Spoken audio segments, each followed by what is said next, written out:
आप सभी लोगों का जीवीएन चैनल पे स्वागत करते हैं।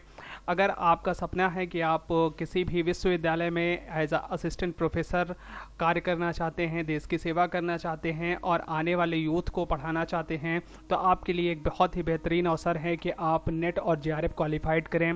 इसके लिए आवेदन शुरू हो चुके हैं, एनटीए ने आवेदन लेना शुरू कर दिया है और जो इसकी एग्ज़ाम डेट थी वह एग्ज़ाम डेट चेंज कर दिया गया है क्योंकि लोकसभा चुनाव होने के कारण यूपीएससी यानी यूनियन पब्लिक सर्विस कमीशन द्वारा आईएएस का जो एग्जामिनेशंस था वह पहले 26 मई को होने वाला था, लेकिन 26 मई से एग्ज़ाम को टालकर उसने 16 जून कर दिया और एनटीए का जो एग्ज़ाम होने वाला था वह 16 जून को होने वाला था।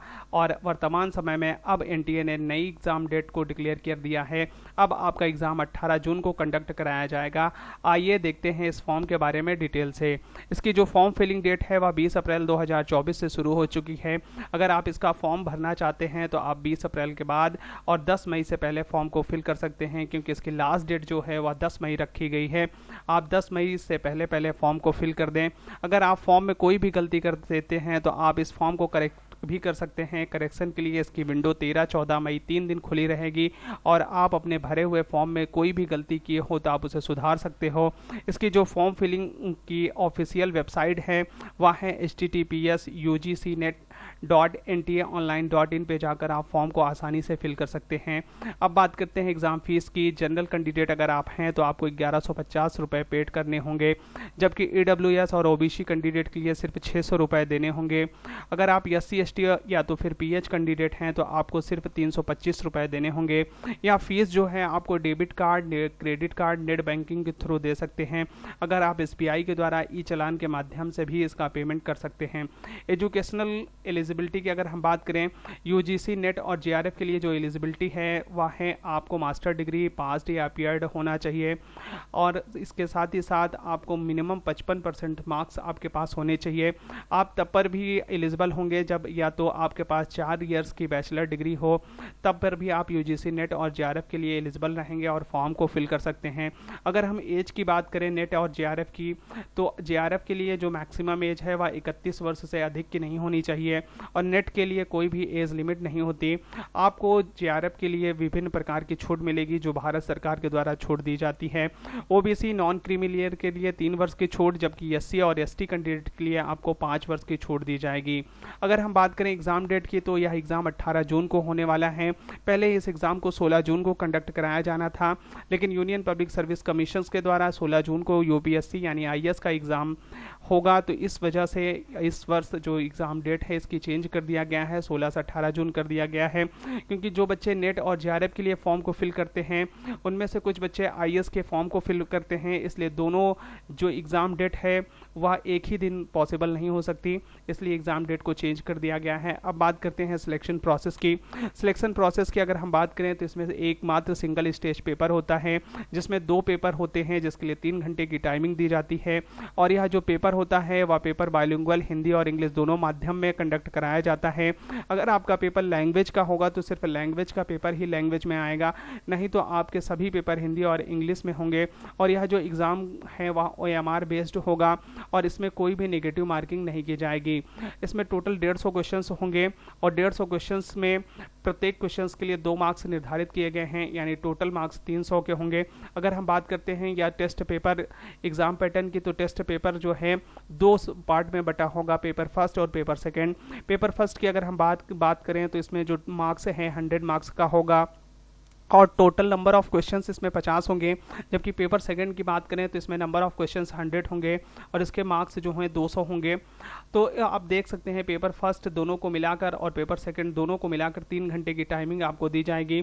पेपर फर्स्ट में क्या क्या पूछा जाएगा आप देख सकते हैं कि इसमें रिसर्च एप्टीट्यूड से क्वेश्चन बनेंगे, इसमें रीजनिंग एबिलिटी से क्वेश्चन बनेंगे, रीडिंग कॉम्प्रीहेंशन से क्वेश्चन बनेंगे, डाइवर्जेंट थिंकिंग से क्वेश्चन बनेंगे और जनरल अवेयरनेस से क्वेश्चन बनेंगे। ये सारे टॉपिक्स से आपको पेपर फर्स्ट में क्वेश्चन पूछे जाएंगे। अभी आपको बताते हैं सारे टॉपिक्स को भी मैं बता दूंगा पेपर फर्स्ट में कौन कौन से टॉपिक्स से कितने कितने क्वेश्चंस बनते हैं। जो पेपर सेकंड होता है 100 क्वेश्चंस आते हैं 200 मार्क्स के, ये सब्जेक्टिव वाइज होगा और जो सब्जेक्ट्स के सिलेबस होंगे वो आप देख सकते हैं डिफरेंट सब्जेक्ट के डिफरेंट सिलेबस रहेंगे। अब बात करते हैं पेपर फर्स्ट का जो सिलेबस होता है, इसमें आपको सबसे पहले टीचिंग एप्टीट्यूड से क्वेश्चन बनते हैं, 5 क्वेश्चन 10 मार्क्स के, सभी में 5-5 क्वेश्चन जितने भी सेक्शन से हैं उससे पूछे जाएंगे और सभी के 10 मार्क्स होंगे। Teaching aptitude aptitudes, research aptitude, reading comprehension, क्या कम्युनिकेशंस, रीजनिंग और मैथ से क्वेश्चंस बनेंगे, logical reasoning, data interpretation, information and communications technology, people and environment, higher education system से और गवर्नेंस, पॉलिटी और एडमिनिस्ट्रेशन से क्वेश्चंस इसमें बनेंगे।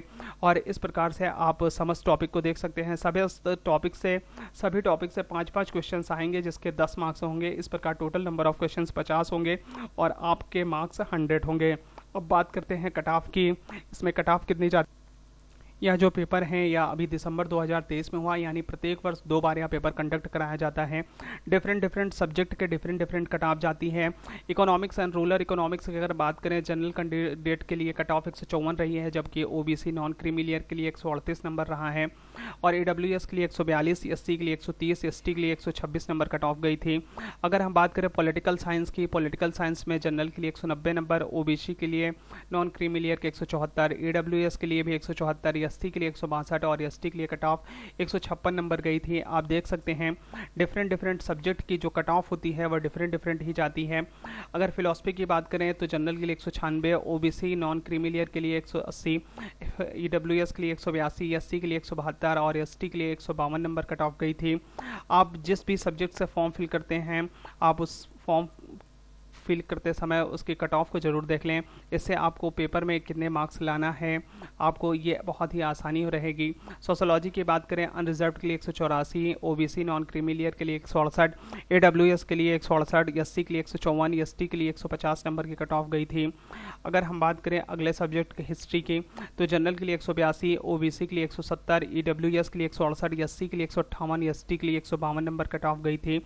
हिस्ट्री के बाद बात करते हैं एंथ्रोपोलॉजी की। इसमें अनरिजर्व के लिए 172, ओबीसी नॉन क्रीमी लेयर के लिए 158 और ईडब्ल्यूएस 158 नंबर, एससी के लिए 150 और एसटी के लिए 140 नंबर कट ऑफ गई थी एंथ्रोपोलॉजी में। उसके बाद कॉमर्स है, डिफरेंट आप देख सकते हैं सारे सब्जेक्ट्स को मैं दिखा देता हूँ। एजुकेशंस की बात करते हैं, एजुकेशंस के बाद आपको सोशल वर्क को मैं दिखाता हूँ, सारे सब्जेक्ट्स आप देख सकते हैं। डिफेंस स्ट्रेटेजिक स्टडीज़ की मैं बात करता हूँ। आप एक बार पीडीएफ से गो थ्रू हो जाइए। होम साइंस के सब्जेक्ट्स हैं, पब्लिक एडमिनिस्ट्रेशन से हैं, कितने नंबर की कट ऑफ किसमें गई है।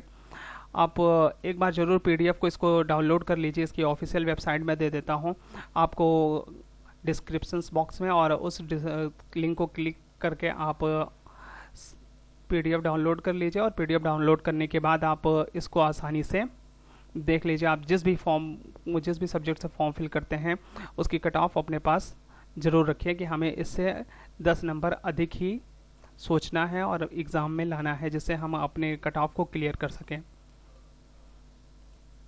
अब हम बात करते हैं सैलरी के बारे में। अगर आप कहीं भी नेट में क्वालिफाइड करने के बाद अगर आप कहीं पे assistant professor as a work करते हैं तो आपको प्रति मंथ 60 से 70 हज़ार रुपये स्टार्टिंग सैलरी होगी।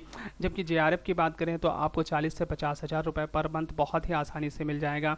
अगर आपको इस प्रकार का नोटिफिकेशन संबंधित गवर्नमेंट वैकेंसी से संबंधित अगर वीडियोज़ अच्छे लगते हैं तो आप हमारे चैनल को सब्सक्राइब कर सकते हैं।